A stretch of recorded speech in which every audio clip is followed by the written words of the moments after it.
But I think that should come from the local level, collaborating with the state level, and ensuring that that expectations are met, and define what those expectations are. But no single evaluation testing instrument is an indicator of somebody's intellectual aptitude.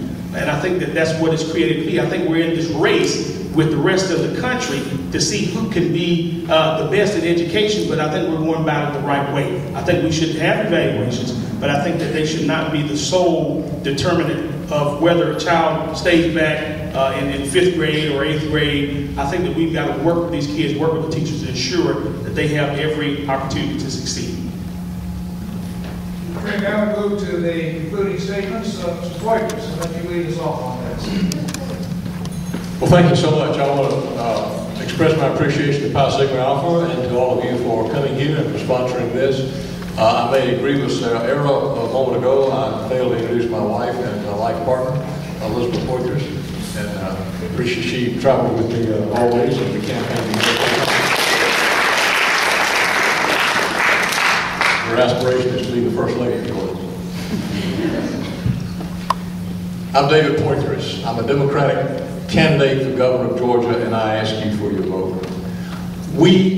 This whole race comes down to the question of leadership. It comes down to the question of who has the mature, sensible, pragmatic leadership to turn this state around, to turn the government of this state around, to turn the economy of this state around. Who's got the maturity to throw the flag on the kind of nonsense that's going on down there? And let me ask you, or let me invite you to look at Exhibit A. Go on my website, which is poitrasforgovernor.com, and look at my video on secession. And think about who has really got the judgment to run this state. Who do you trust to take care of your business, your public business in this state? It's been my honor to serve you as your Secretary of State, as your Labor Commissioner twice, as the Commanding General of the National Guard.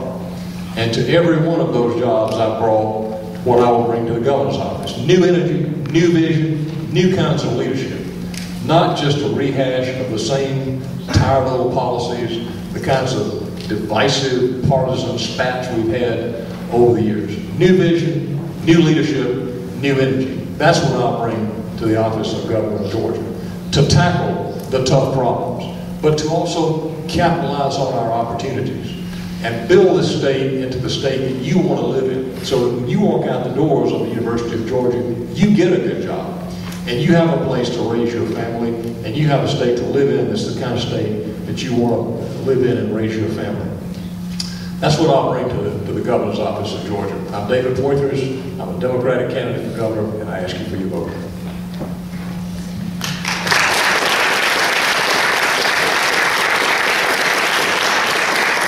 It's great to be with you. Great to always be back on the University of Georgia campus, too. You know, I've been in the legislature, as I mentioned, 28 years. I have chaired education, I have chaired higher education, but let me tell you, there are things that I know you can only get done by being governor of this state. The governor sets the priorities in education and in the budget.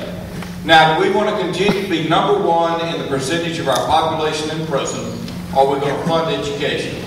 We cannot financially sustain what we're doing in this state. By not funding education, we're looking towards a bigger prison population in the future. That's just how the numbers work out. We cannot sustainably do that. It's not economically feasible. It's not morally right. We have the opportunity to do some great things in this state, to ramp up our education programs, to solve and become that leader in transportation. Georgia can be thought of as that leader in the Southeast, again, with the right leadership, the right vision, the right plan on the ground. Water, we can talk about more public safety as well. The reason I'm running for governor is to use what I know that power of that office will bring to make Georgia the state it ought to be. A mentor of mine once said, when he talked about the division in the state between rural and urban Georgia, are there two Georgias? He said, not really. There are three.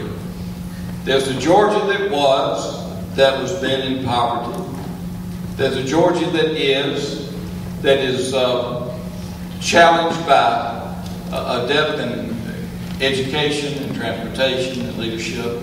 But there is the Georgia that can be.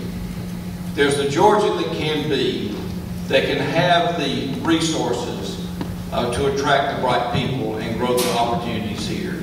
There's a Georgia that can be, that can make mass transit a major part of the policy of the state. There's the Georgia that can be, that can have the water policy that works with sustainability throughout for everyone in the state. There's a state that can be safe and a place that we can grow our families. That's the Georgia that can be. That's why I'm running for governor. That's why I'm asking tonight to go on our site as well, porterforgeorgia.com. We have regular blogs. Sign up with us. Go on there and get our updates. Follow this session because, I'm the only one in this race who actually has stayed to fight the fight, to take us to that next level, to send out that vision. When many people have left to not be engaged for a long time, I have stayed because I believe in this state, I believe in this people, and I believe in a better Georgia. Thank you for having us tonight.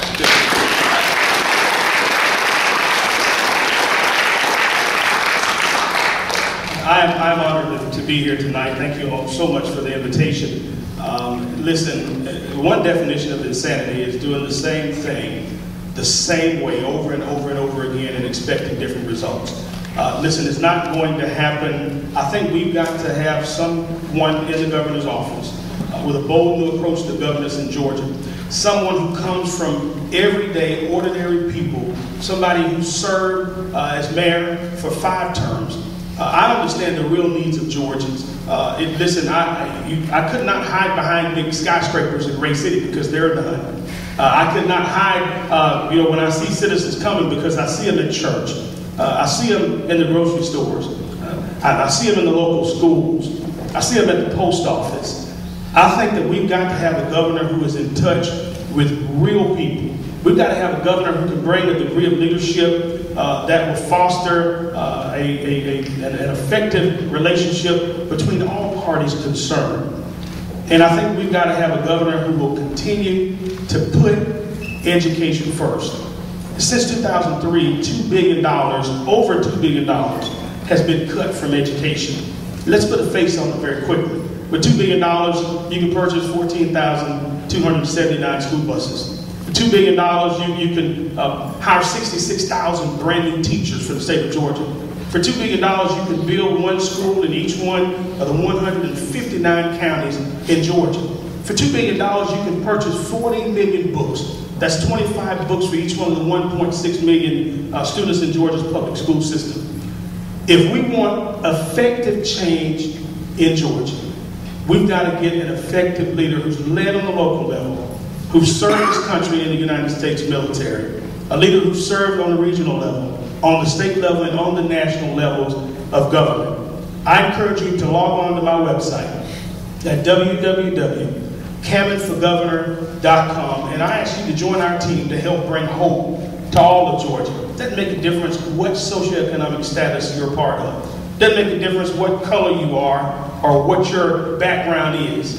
If you live in the state of Georgia, you're a Georgian, and you deserve to have a governor who will represent all of Georgia.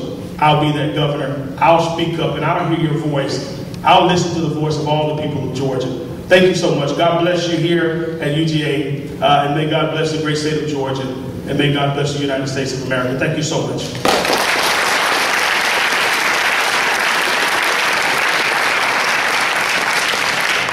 Gentlemen, thank you so much for being with us. Appreciate your time and your care. Thank you.